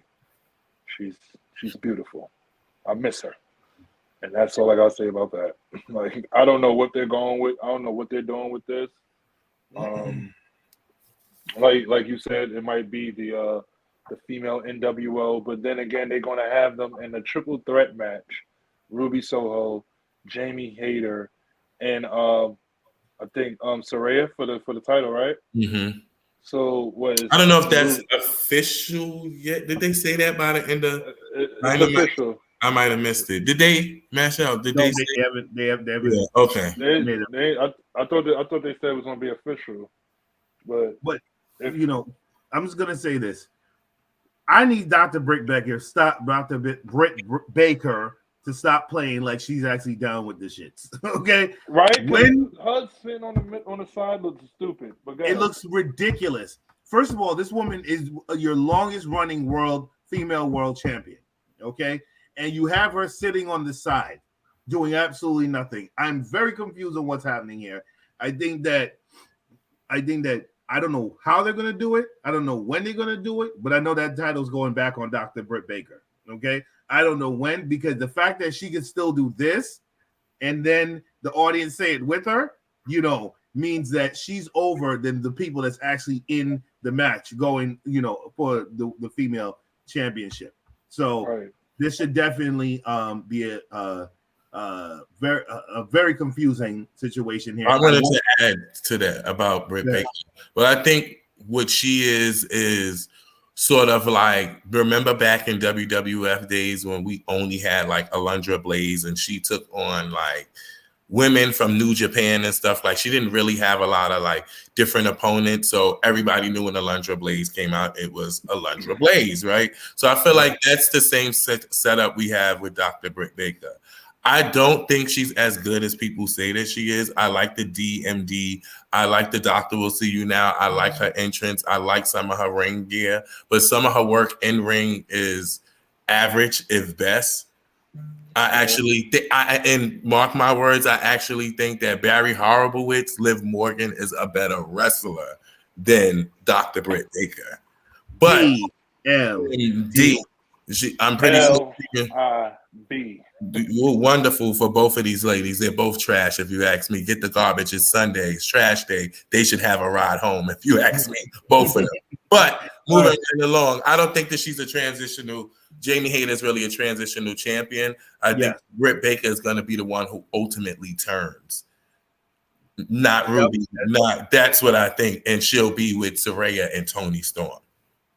All right. So at this point now, MJF comes out to cut his promo against the American Dragon, Bryan Danielson, for the 60-minute Iron Man match coming up this weekend. So now here's the thing with this. I thought this was an excellent promo. I thought this promo, because MJF, who went and said everything about the head injuries that Bryan Danielson has and neck injury. I thought it was very in the CTE. I thought it was very interesting. MJF sometimes can be considered flat because he just repeats the same stuff. But this definitely hit home for me when it came to that, and I like the anger that Danielson did in return for this. Random thought. First of all, I think that they wanted, again, they're starting to see that the WWE fans, or wrestling fans are very fickle, right? So they do like a little bit of something that's personal tied into the story. We've known for the history of wrestling that these things are vital and very important when something personal is connected, making MJF talk about a breakup, making people speculate. Did him and his, fiance break up? Is he bringing his personal into this champion to let us know that this is actually personal to him? This is no Bret Hart, Shawn Michaels Iron Man match build up. This is not that at all. Right. However, I think that it was decent. If I was rating it, it was a 6 out of a 10 for me. I did like the melee. Shouts out to my boy Real Action Braxton. He's from Lights Camera Faction and FSW. He was one of the security guards breaking up the fight. I think they was on AEW Dark or something like that earlier tonight. That's all I thought of that promo. It did. I was Diesel one. Same thing I always think. MJF, he knows how to get personal, and when he does, he do it well. Like how you said, Mash out earlier. I like how Danielson went off of it with his anger, and he showed he was serious about that. Right. But other than that, I feel like it's the same MGA. I feel like it's the same MJF stuff all the time. It's like he always want to be that guy. He's gonna get personal. He's gonna do some shit that make you go wow. But also, I felt like they took a page out of the book of what's been going on in WWE right now. Like Monday, hey, we had the little personal thing with the Rhodes and Heyman segment. We had that same thing last week and probably the week before. So they just taking pages out. But am I thrilled about the match they're gonna have, an Iron Man match? Can I see MJF in an Iron Man match? I don't know. But can I see Danielson in it? Oh hell yeah! Because I know Danielson is gonna kick his fucking head in, and I gotta see that. I gotta see it. All right. I think we're going to move past the next segment, which is Tony Schiavone backstage with Jamie Hayter and Dr. Britt Baker, who we just talked about that. So we had the Revolution Tag Team Battle Royal, okay, which was, a lot of different teams. All them niggas was in it. All them niggas. Exactly. All the AEW Dark first part of the hour was tag teams was in it, and then that's what it was. Like I said earlier, not even interested in what team is going to win. We really want to just see the Ass Boy takes on the Acclaim for the tag team titles. Any other tag team they throw in there is just in there filling up a spot to get a pay-per-view check. Wasn't interested. Who won? Butcher and the Blade? Who won? Yeah. It was Jeff Jarrett and Jay Lethal is who won. I kind of like what they doing with the team. I feel like it's a sympathy win because Jeff Jarrett's father passed away. So, Jeff decided to still show up and wrestle. So I think this is a sympathy win. Yeah. Rest in peace to Jerry Jarrett, of course. Yes. Diesel, any thoughts? I just feel like it was a filler. It definitely was. And I'm going to piggyback off of that and say it definitely was a filler. All right, let's get to the main event. Blackpool Combat Club, John Moxley versus Dark Order's Evil Uno. Diesel, you actually talked about this in the beginning when we were doing the Raw segment. Actually, no, but the beginning of the show, we talked about best promoter. You were talking about the bleeding from this match. Your thoughts? Yeah, I felt. I really, to be quite honest, I was looking at the match in bits and pieces, but I feel like it was John Moxley going against Evil Uno, right? And even going that far to even as to like bleeding during the match. I mean, like you're going against Evil Uno, and you're supposed to be one of the top guys. You're supposed to be so tough. Like, I mean, you're the number one. You're the number one guy. You just got the award for being the number one performer, whatever the thing was, and you're bleeding to go. And you're bleeding to go against Evil Uno. Like, come the hell on! Like, you could have saved that blood for your pay-per-view match that's going to happen on Sunday at Revolution. Like, he bleeds too much for me. He just bleeds too much, and I'm not a John Moxley guy. I didn't like him when he was Dean Ambrose. I don't like him when he's Mox. Don't like him when he's John Moxley, Dean Moxley, whatever. I don't like the guy. He's a fake badass. I just can't take the guy. To hell with him. The match was completely just I guess we had to figure out something for Moxley to do. I just didn't see the need of him bleeding in this, and I'll agree with you guys on that. And other than that is it for AEW Dynamite. All right, let's get to the feature presentation on Friday nights. Rampage. I don't know about that one. Okay. SmackDown. All right, so SmackDown opened up this Friday with Jimmy Uso giving interview in the back, saying that Jay has not returned his call to Texas since the Elimination Chamber. He's wondering what side is his brother on.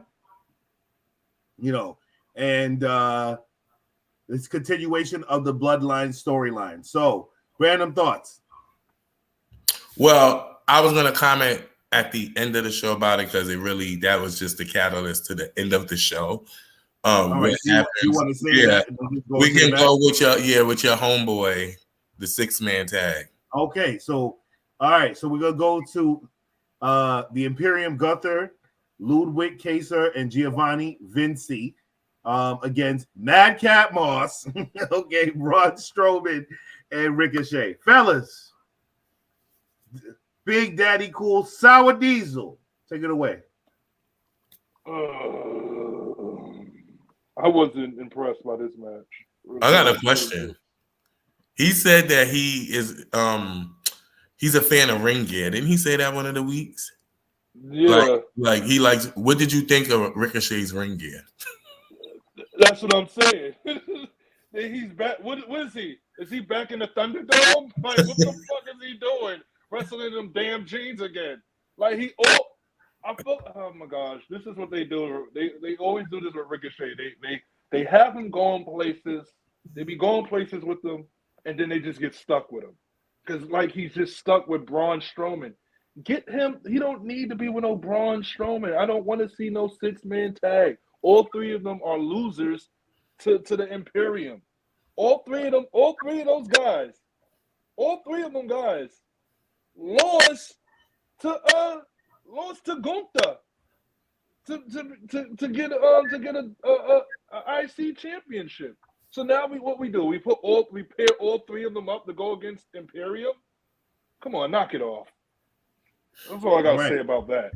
Well, I did notice the way they were building up Da Vinci, like he was sort of the new Cesaro. I think I heard either Michael Cole or Barrett say he was pound for pound one of the strongest men in WWE, which is what they used to say about Cesaro. What was more interested in me is how this was a whole bunch of fluff to get ready to lead up into who will be going for the Intercontinental title at Mania, right? Because this is the story that we want to know. We've seen some interaction with Drew McIntyre. We've seen at the end kind of Sheamus, Drew McIntyre, Ricochet, and Braun Strowman were at the top of the post or raising their hand Would it be a tornado match? Would it be a fatal 4-way? Are these the number one contenders for Gunther's Intercontinental title? I don't know. I did like the interaction with the Viking Raiders and them still talking about like kind of adding to the Sheamus, Drew McIntyre story. I did like that because I was like, oh shoot, I forgot all about them having a Viking Raiders. Oh, this is good. And then they're not a punk ass team, the Viking Raiders. You know what I mean? So they're actually a formidable team that you can see them go banger after banger with Drew and Sheamus. So that's what I thought about that. Like, I like how they intertwining that into the Intercontinental picture, to be clear. And you know what? First of all, I just want to say this was a great showing for Madcap Moss.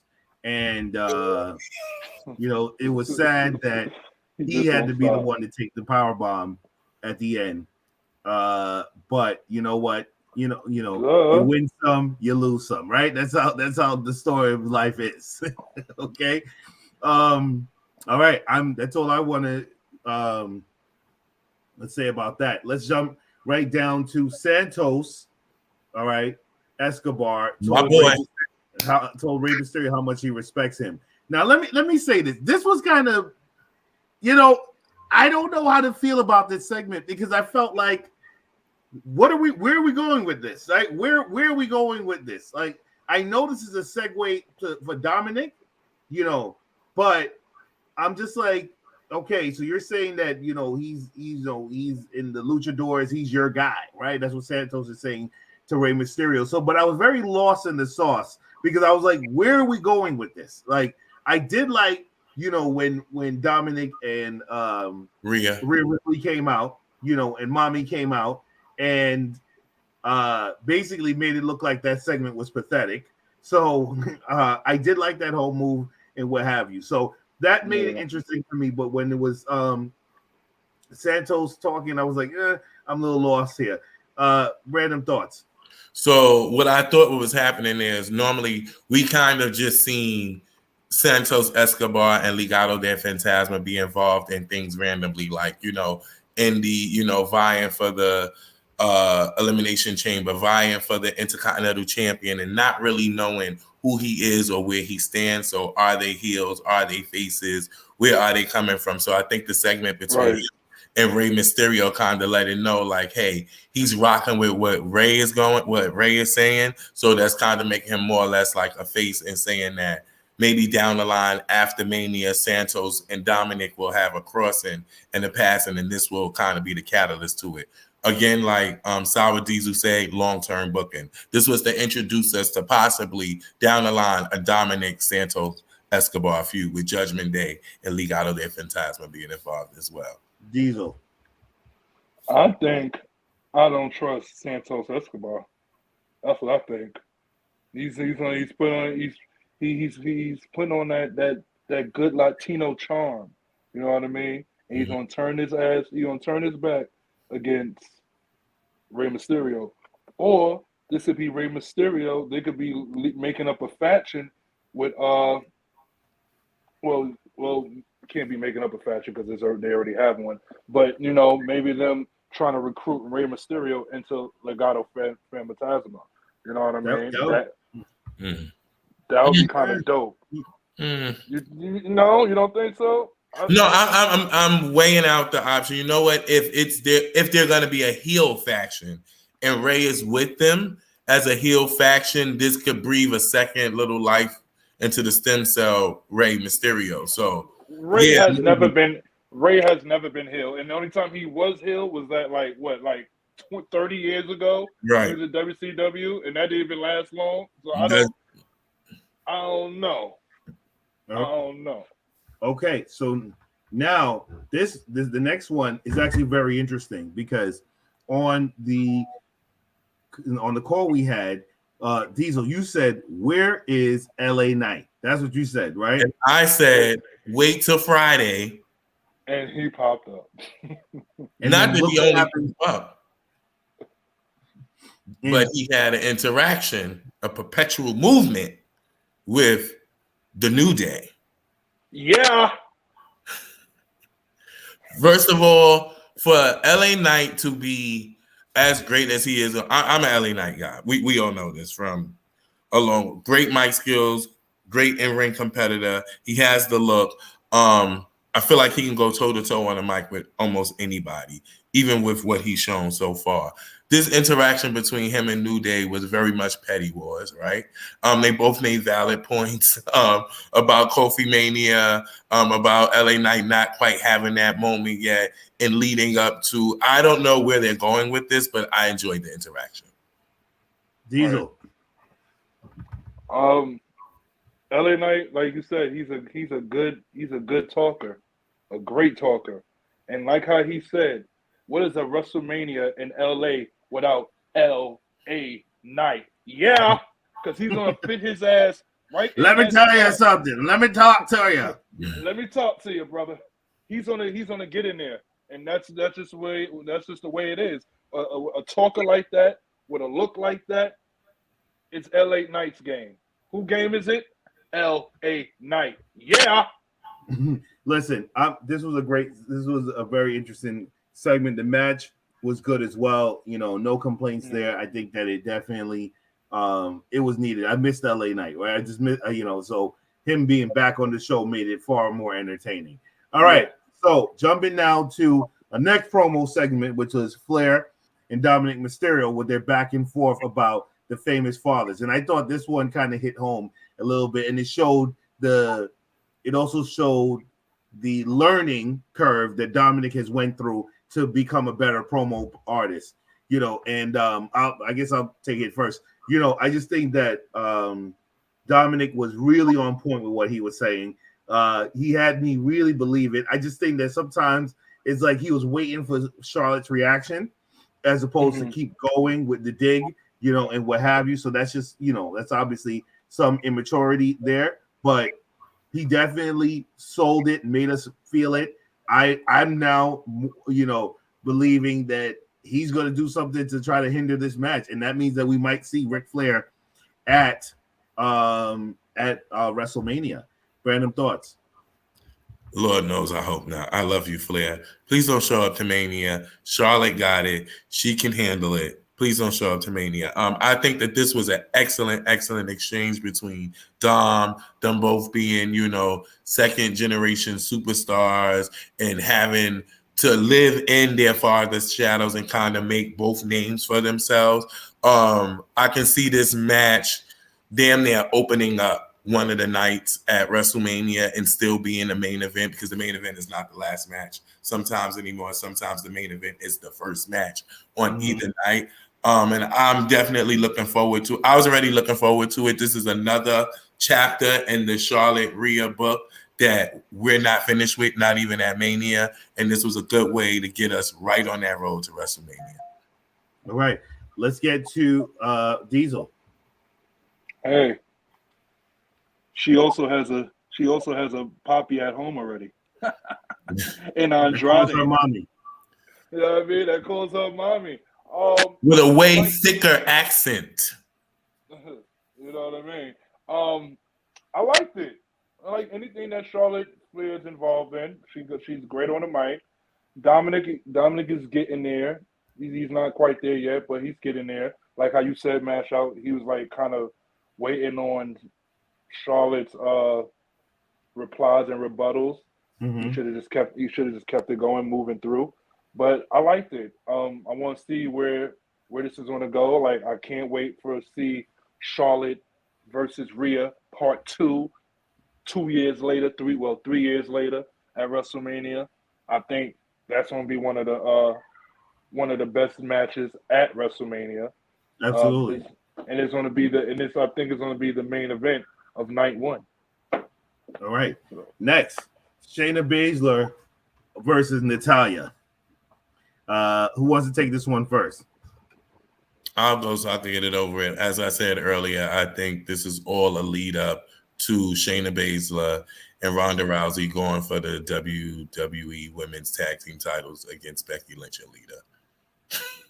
Big Daddy Cool.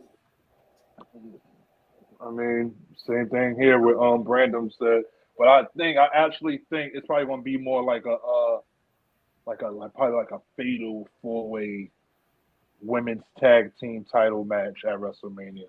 That's what I think about it. And I'm a Baszler girl. I'm a Baszler girl. I'm a Baszler man. I'm for Baszler. Anything Baszler's in, I'm all for it. I love Shayna Baszler. For me, I could have done without this match because I can't stand Natalia. Okay, I could have simply be done with this whole thing. All right. So we're gonna go next to yes, the Wyatt promo, which had me lost in the sauce. Like I had no idea what was going on. We're going back to 2021. Like I really don't understand what happened with this promo here. I think it didn't really. We only saw Bobby Lashley once in the promo, and then it felt like it fell short the whole time. You know, Brandon, thoughts? So I like when we were talking about Raw, I do believe that this is Bray Wyatt kind of putting out his, his beck call or his hunting call out there to who it is he will be taking on at WrestleMania, whether it's the almighty Bobby Lashley and or will it be Brock Lesnar or will it be all three of them in a match for all we know. We did see him saying his spot Brock Lesnar or Bobby Lashley, which is why I think the whole almost calling out Brock Lesnar thing is a little swerve, but the promo itself, the Firefly Funhouse, it's always something wacky. There's always something weird. There's always a message. The message wasn't that clear to me, but let's see where Bray Wyatt is going from. I'm a little fizzled out, truth moment. I'm a little fizzled out on Bray Wyatt. I'm not wowed. I like his entrance. It's like Edge. Once he comes out, his entrance, he get in the ring and the light changes. I'm over it. Big Daddy Cool. Yeah, like when Bray came back, I was all for it. Then we had the match at what you call it, the Pitch Black. Yeah, the Pitch Black match. I was like, okay. But now we ain't seen him in a couple of weeks, and now you talking about how you just coming out of nowhere talking about you're going to challenge either Brock or Lashley. Like neither one of those matches made sense to me. Really don't. Then what he did on Friday with the Fire Funhouse, like, bro, what are you doing? I thought he was coming back as a serious character. I thought he was coming back with the Wyatt sits. What's going on? You're losing me. It makes no sense. I'm lost. All right. So we got Karrion Kross versus, this is the main event, by the way, Rey Mysterio. I thought it was, again, with the entrance. Right now, although I believe in Karrion Kross more than what it is he's being able to display or what he has been displaying, I think he's Rocky Road ice cream right now. It's a little rough for him. But after Scarlett says fall and pray and the light changes, I'm over it. This match, all I was waiting for was Dominic and him to come out. I was like, anything with Rey Mysterio, Dominic and Rhea's in the building, I don't see where this benefits either competitor. I agree. I totally agree with that. I totally agree. Diesel.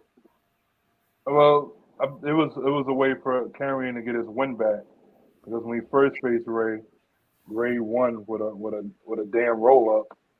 So, that pushes the envelope on that. And then, from the last week when they had the Intercontinental title, fatal four-way bullshit going on. So I guess that they felt like they had to give Karrion that win. I'm a Karrion guy. I just wish he can show us more and be more of himself and do more. But as for that, like, yeah, I love the entrance also. I just need to see more from him. It was an okay match. And then to see the fallout with Rey and Dominic, that put more spice onto it. Like, but Rey was getting me mad where he kept going for the, I'm gonna hit you. I'm not gonna hit you. I'm gonna hit you. What I did want to say, even though I know we'll probably try to squeeze that in the last few minutes, is we're going to be talking about WrestleMania buildups, and this kind of reminds me of The Undertaker and Kane, which is one of my picks. By the way, when at first Undertaker would not hit Kane, he would not fight Kane, and Kane was just like antagonizing him, and then finally we'll probably see Rey Mysterio. First of all, there's going to be no black folks because I'm a father. My son ain't doing all this shit to me, jail or not, because the first hit is a 1-2. It's over, okay? ACS, it is what it is, okay? He's going down. And I think this is just the build up to the Rey Mysterio Dominic match at Mania and add just another layer on there. So that was a good one. Yeah. To piggyback off of what Diesel said, I don't think the match did anything for anybody. I do like the entrance, the Karrion Kross entrance. I like Karrion Kross. I'm very curious to see, how this is going to play out. I do think that the Dominic and him and Ray segment was a little bit contrived, a little bit. Like I'm just like, okay, well, let's make this a little bit more entertaining here, right? Because it's like the provoking. If you're going to sit there and get, I was just waiting for him to get mushed in the face. I was waiting for Ray to get mushed, because I thought that's where we were going with this, and but it didn't happen. Okay, so let's get to the end, right? The end of the show. But Jimmy has mustered up the energy. Okay, he got the gumption to go out there and go out there and confront his brother about what's going on here. And let's go. Big Daddy Cool Sour Diesel. Man, oh man. This brings us back to what we were saying earlier on Raw about like KO and and the teams that we don't know who's gonna turn on who. Right? It's like I'm on the edge of my seat, but at the same time I'm confused as to what's going to happen, or I'm just confused.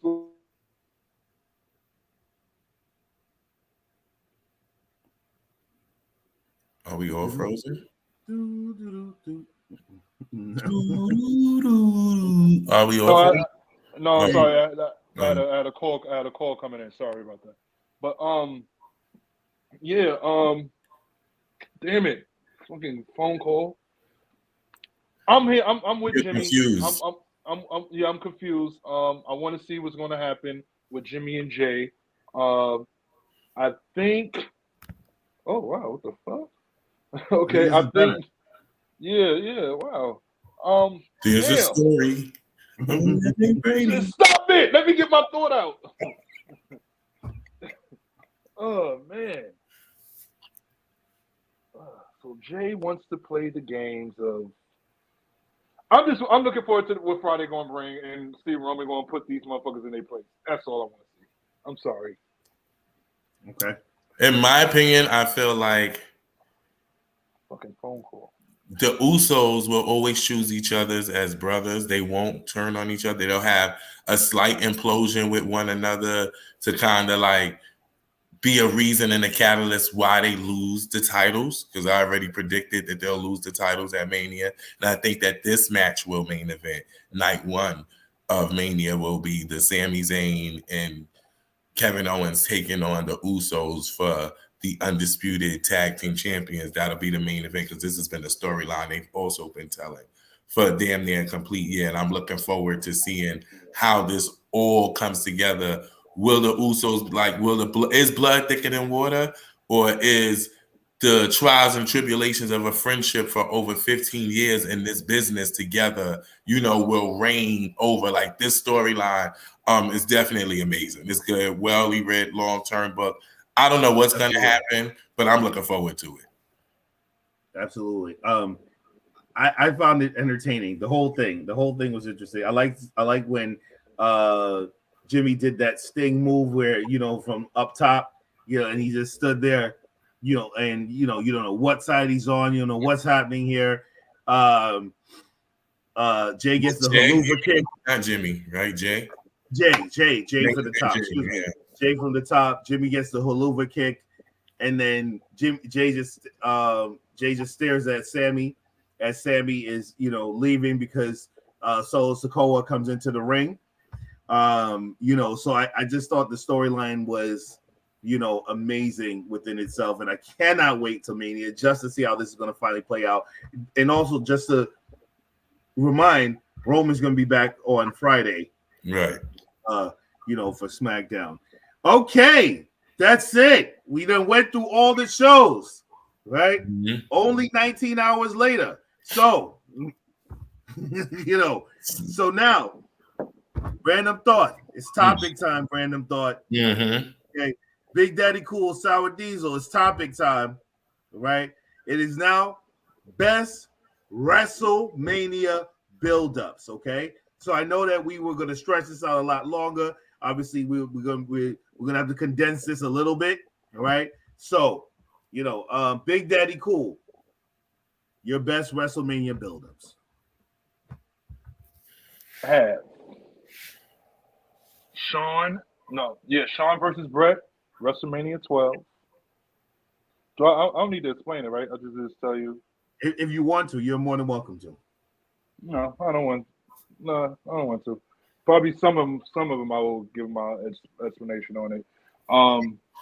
Shawn versus Stone Cold, WrestleMania 14. You know what I mean? Because that's the one where Iron Mike Tyson came in and he turned his fucking back on Shawn when he gave him that punch to the face. Punch him in the face like that. But you know what's so funny about that build up? And I don't. Screw job is a part of it. The screw job is a part of it, right? Is a part of it. But I always feel Shawn really didn't have that much to do with that build up. I feel like that was more Austin and Tyson. Yeah. Yeah, because remember Shawn was hurt, and he was also extremely high and drunk on this stuff. Remember, he was showing up. Yeah. This is it, Austin. This is it, Austin. At the outside of it, right? And remember, Undertaker that night had to tell Shawn, make sure you do the job. That night, he had to told him, make sure you do the job because it's going to be for me. When you come behind the curtain, if you don't do the job. Wait, see, I just put me on to something. I didn't know about that. Yeah, he told him. He told it. It's even on Undertaker's story. It's on Shawn Michaels' story. He told him like, "Hey, you better go out there and do the business and don't." And even when Shawn came back to the press conference and was upset, it was Taker who was telling him like, "Yo, told Triple H get him out of here," because Shawn was so still high. He was at his low. He was in a lot of pain on painkillers. His back was horrible in that match, and if you watch it back, you see it. Taker, you were the one who dropped him on his fucking back on a fucking coffin at the Royal Rumble. Yeah. Well. Then it was Stone Cold versus Brett, WrestleMania 13, the submission match. Oh man, that was mine. That was my thing. And then I have Taker versus Kane, WrestleMania 14. Feel about that. I got Taker versus Shawn. You took half of my list, nigga. Listen, nigga, great minds think alike. Everybody's list is gonna probably cross-check in some. But all these shits, nigga. Well, mostly all mine is like with Taker and like Shawn in it. Then it's Taker versus Shawn, WrestleMania 25. Taker versus Shawn at WrestleMania. How many you have? Oh my goodness. Okay, no, listen. This is my last one. I just said that though. This is my last one. Taking all of them. Taker versus Triple H at WrestleMania 27. Mute this goddamn microphone. Mute this goddamn mic. that was it. The end of an era. Come on, man. That was my joint. Shit. Now I gotta try to pick the ones off my list that's not that and have an explanation for it. So I'm gonna go with Kane and Undertaker WrestleMania 14, as I mentioned with the Ray Dominic thing. Same thing. I love the whole build up from the Undertaker being buried, came back, and Paul Bearer comes and Kane's alive. The whole Bad Blood debut, like the months and months and months leading up, especially when they were doing the mystical thing when Undertaker was on top of the Raw Titantron and the lightning bolt. I will strike down upon thee with anger and furious vengeance. That was fire. That was freaking fire. My next build up was I really liked as a kid growing up Roddy Piper versus Bret Hart for the Intercontinental Championship. That was a good one. WrestleMania 8.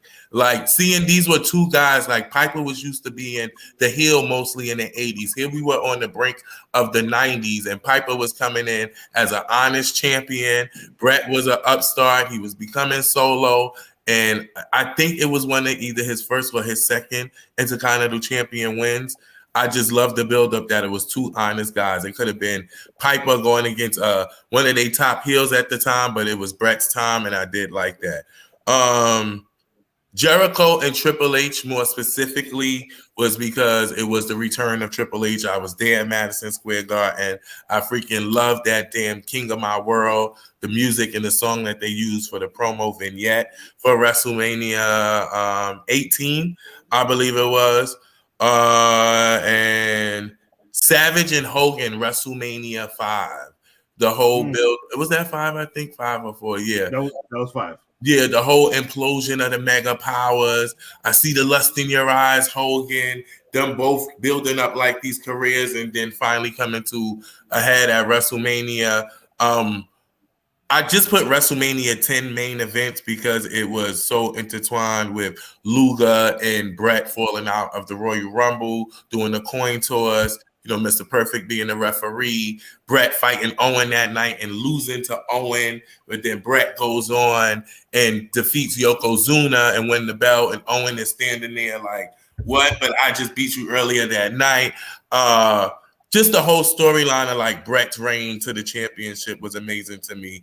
And anything else? Oh, Undertaker and Edge at WrestleMania 24. I just like the build up to it because it was really good. I'm agree with Big Daddy Cool, Sour Diesel with the Brett versus Shawn, that whole Rocky dragging off build up with like how they were training. That was what was important. Like, you know, seeing Brett doing the old wrestling kind of moves and running in the Appalachian Alps, and Shawn Michaels is doing like the lift up and using his speed and his agility. And we was going to see it all culminate in an Iron Man match, which is what I feel is lacking between Brian Danielson and MJF. Yeah. Clear, but match out. Okay. All right. You guys had awesome ones, man. I feel like mine's is not even, you know, because some of them like, damn, I forgot about that. All right. I'm going to go Ric Flair, Shawn Michaels. All right, WrestleMania 2024. And the reason why I say that was I liked, you know, that it was if Ric Flair loses, he has to retire. And even though when Ric Flair went to, you know, end up going to TNA, I was very disappointed in him. But I thought that match told such a great story. And then the build up between the both of them and what have you. And even like, it was like, I always remember the promo that Triple H cut on Ric Flair as well, right? And he said, you know, Ric Flair, okay. He said, you know what we do with horses, okay? We take the horse to the back when the horse can't go anymore. We take the horse to the back and we shoot him. Pastures, yeah. Okay. I thought that was one of the best, and what have you. The next one, that I thought was a great build up to piggyback off of Diesel was Triple H and Undertaker, the end of the era, because I thought that told such a great story, you know, and like it was very emotional to see that match when it finally came to, because it was like, you know, damn, we're never gonna see this again. Like, you know, like it's like, you know, there's certain things where you realize your childhood's officially over. Yeah. Right. And that was that moment for me. That and what happened. Not to mention, not to cut you off, it also intertwined it from the two previous WrestleManias, right? Yes. Because you know, you had 25 and 26, and then that was 27. And for all three of them to be involved in the match, like, because Shawn could have easily said, yo, you ended my career, I'm gonna choose, you know, my buddy Triple H side, or you know, I'm so scared of the Undertaker that I'm going to help the Undertaker. But they rolled off in the sunset beautifully. I would have to agree with both of y'all with that. Holding each other up. Oh, my God. Yes. I shed a thug tear. I did. They did. The next one for me, you know, is this one's cliche, but I thought it was very good. WrestleMania 15, The Rock versus Stone Cold. Oh, Stone Cold. Okay. Yeah, WrestleMania 15. It was so funny how that match came about, right? Because from Vince McMahon winning the Royal Rumble to you know to St. Valentine's Day Massacre when we got the Big Show, and then that's how Austin got his title, you know, shot for Mania, you know, and then now this is where we see the evolution of The Rock's character, right? Because you know, like, this is the corporate champion, this is, you know, and what have you. Skip over my next one. Now WrestleMania 17, right? Where Now, I hated that match only because I didn't like the double turn. I really didn't like the turn of Austin joining Vince McMahon. Yeah, Vince. I really didn't like that. But what I will say is that promo where Austin and The Rock were sitting in the locker room with JR, and he said, you know what? I gotta beat you. He said, this is all I got. This is all I got left. He said, you know, for you, you got everything. But for me, this is what I live and what I breathe. Didn't they use My Sacrifice? Isn't that My Sacrifice was the song? Yes. That was the promo that like everybody still references to this day because the song go hard. The promo, the actions leading up to that match went hard. So it was just so you felt like it had a good build up, but the finish was then you know, and then last but certainly not least, you know, because I just felt like, you know, this match to me was very interesting. This is not I didn't do it in any particular order, right? But Mick Foley versus Edge, you know, and you know, because I'm sorry, Mick Foley versus Randy Orton, excuse me, because I like the story that it told. You know, I like the story that it told. You know, and remember, Randy Orton was running roughshod on every one of the legends, things like that.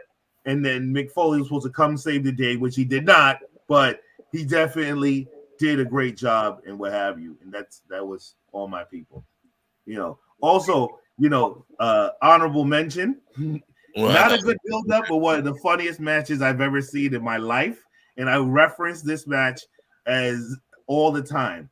Shawn Michaels versus Hulk Hogan at SummerSlam. I know it had nothing to do with it, but that build-up, you know, it was, listen, it was a good build-up. It was a funny build-up. And I know it had nothing, that's why I said it had nothing to do with Mania, but the build-up was very funny.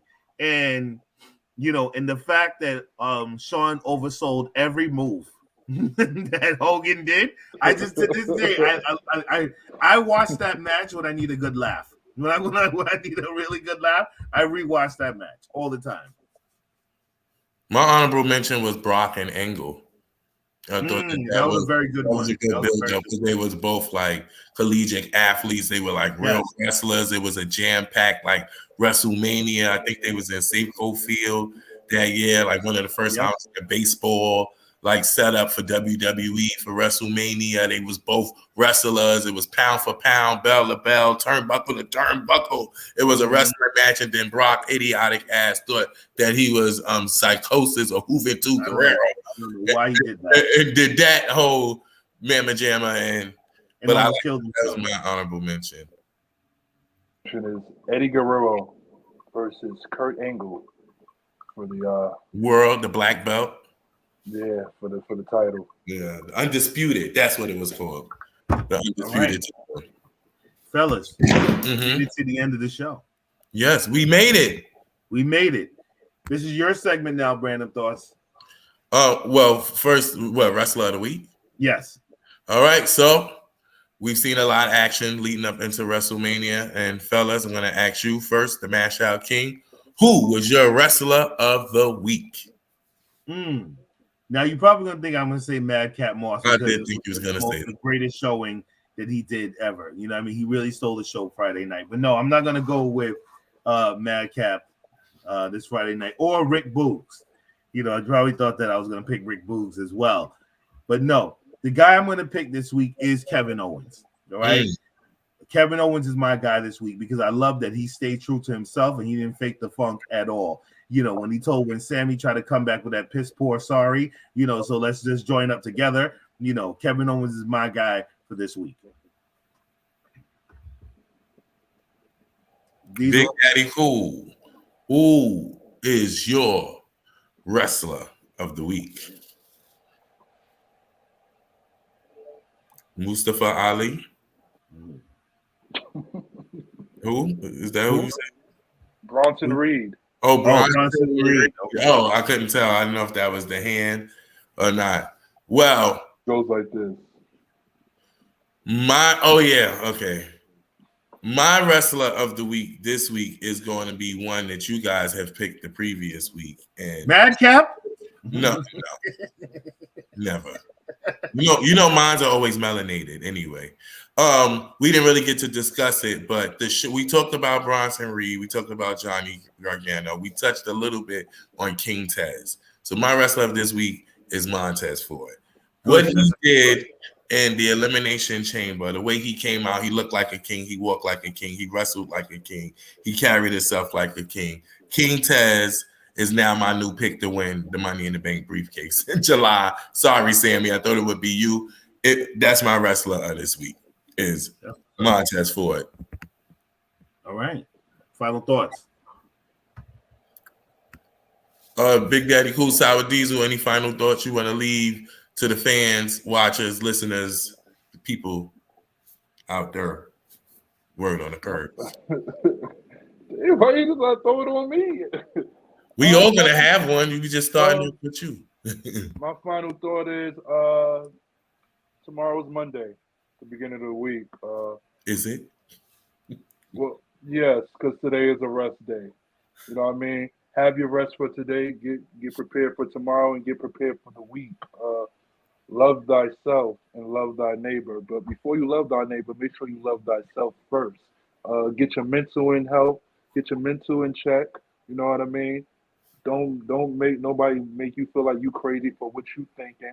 You know what I'm saying? Those are your thoughts and your thoughts only. And try to do something good for somebody else other than yourself. Those are my final thoughts. All right, Mash Out. You leave inspirational thoughts every morning. Follow this man on Facebook and Instagram. What anything you want to say? I didn't even know how to piggyback off of that. Thank you for everybody that tuned into the show this week. It was great. Obviously, every time I'm able to do what we do, us three, it's always an amazing feeling. So you guys are the best, podcast teammates in the history of podcasts. All right, because we do what we do, and like they say in wrestling, right? When you do it with perfection, you make it look easy. So the fact remains is that thank you for everybody that tuned in. Once again, please follow us on all social media platforms. All right. I'm excited for next week worth of wrestling. This weekend is a AEW, pay-per-view. So, we're going to see how that falls out. We'll definitely talk about it next Sunday. Random thought. And I guess I'll leave everybody with a random thought. Change is hard at first. It's a little bit messy in the middle, and then it kind of get gorgeous and sweet at the end. The point is to keep on going. Difficult roads often lead to grand destination. To me, this show is like my favorite bottle of cognac. It's best shared with my friends, and that's what I do with all of y'all who listen, all of y'all who are my co-hosts. Y'all are our friends and our amigos, and that is why this is the Three Amigos podcast show. Yeah.